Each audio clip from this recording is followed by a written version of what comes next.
Hey there, everyone. It's Mrs. D, and I am coming at you with a video about being a new mom and teaching online. Whether you are teaching on Outschool, Allschool, italki, whatever you are doing, I am here to tell you that it is possible. I have been doing it for the past 14 months. So, the way that my life is right now is that I am alone at home all day long until people start getting here at home around 3 o'clock. And I have taught classes like 1 to 2 classes in the morning usually. I'll usually teach about 2 hours in the morning, maybe three, but I'll space those out while I have the baby at home. And then in the afternoon, I have people to help me, but they're still, I'm majority caretaker of this baby. So I wanted to share tips and tricks for how I've made this work for the past year and a half. So the first part of the video is going to be 5 tips about basically newborns, and then we're going to talk about as he got mobile, what has been happening.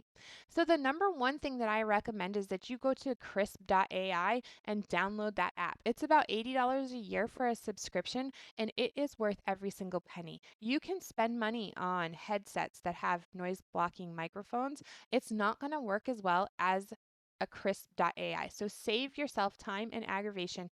Just do it. Subscribe to Krisp.ai, use it, learn how to use it. It will save you. It has saved my butt so many times when the kid has been screaming at me. My older kids come in and interrupt, the dogs bark, the lawnmower is going, construction, whatever your situation is, even if you're not a new mom, Krisp is definitely, definitely worth looking into and getting it on there. I can't even tell you enough. Um, Number two is update your profile. One of the things I did right away was I wrote that the baby was born in January of 2022 so that they know how old the baby is and that there will be sightings in class. That way you can find your tribe. You can find your people. There's people out there that is okay with that. They're okay with the possible baby sighting in class. Now, he is not sitting next to me in every single class. In fact, in very, very few classes is he sitting next to me. But if I do have to put him on my lap, I'm covered because my profile says that before the parents even have to click see more, right? Okay. So I recommend that as your second step to update your profile and be upfront about having a baby.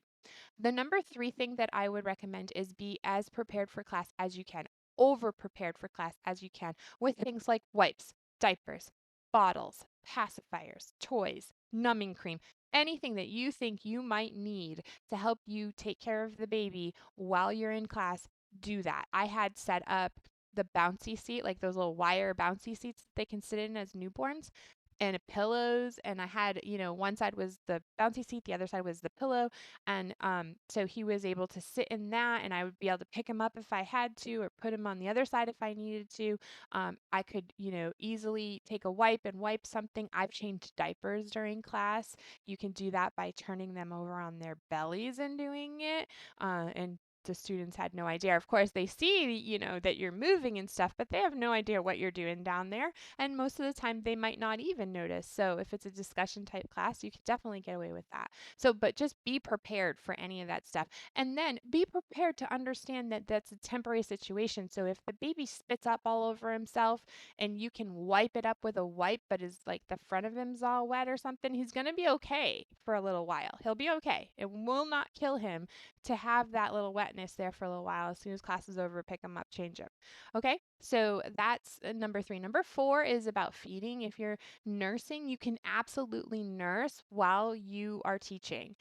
You can figure out how to prop up bottles as well, but nursing was very easy for me because, as you can see, the camera, can be cut off and show from here up. So with a nursing bra, it's very easy to just lift up your shirt, pull that nursing bra open, and go ahead and feed. And it was actually quite convenient because I'm teaching and feeding at the same time. So it's not like I'm teaching and I'm thinking about having to do my laundry, right?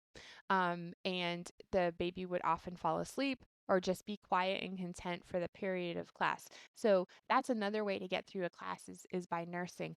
I also pumped during class, and because of Krisp and the camera height, no one ever even knew that I was doing that. And it's another way to, dual task, multitask, getting pumping out of the way while you're teaching. So that's number 4. And number 5 that I didn't actually do, and I've kicked myself for numerous times, is to give yourself a sit stand option. So if you are able to get one of those desks that elevates and allows you to stand up while you're teaching, I believe that that would be so helpful just to give a different ability to hold the baby, maybe use a baby carrier to wear the baby, to use a tie on pouch or whatever it is that you want to try. Standing up and doing that and teaching, it gives you a new vigorous energy to your teaching, as well as a little bit more flexibility as to what you can do with the baby, holding the baby, keeping the baby close. Now, let's take a moment to talk about, I don't want this video to get too long, but I do want to talk about as things have gotten mobile. So he started walking when he was 9 months old. He started crawling about 7 months. So I had a very brief window of being able to like sit and relax. And I found that those 5 steps made my life very easy. And it was very easy during the newborn stage. I didn't feel like it when I was going through it, but looking back, I was like, whoa, that was easy.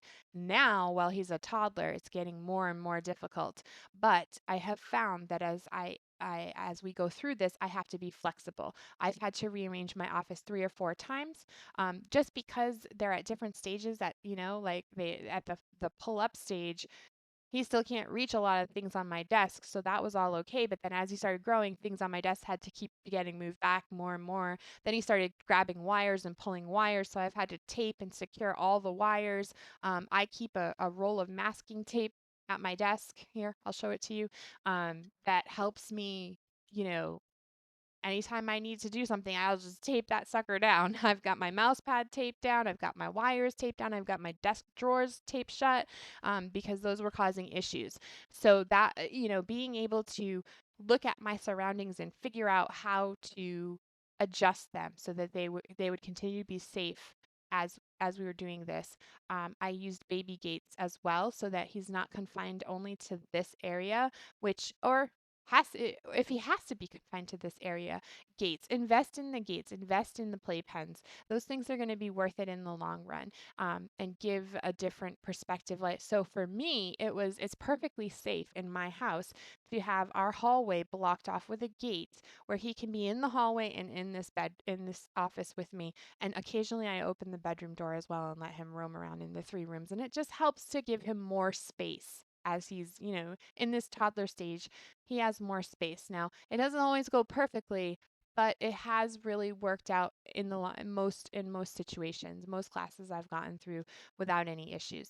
And I always, at this point in the game where he's eating solid foods, I always have snacks right here next to me so that I can just give him a snack during class, and that helps keep him happy, quiet. He's not hungry, so I can knock that out of off the list, the checklist of what could be bothering him.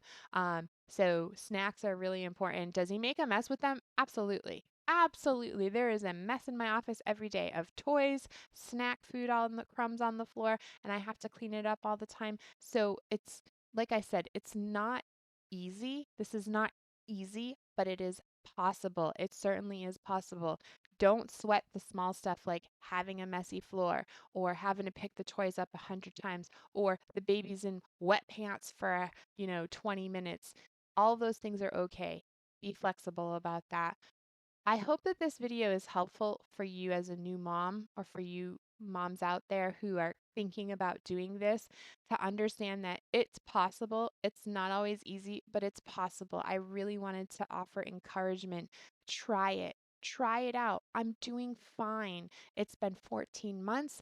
I'm making decent money. We're making this work, and I get to be home with my baby. So I'm very, very grateful for that. So let me know if you have any questions at all. I'd be happy to give you any more insight or answer any questions that you might have of me.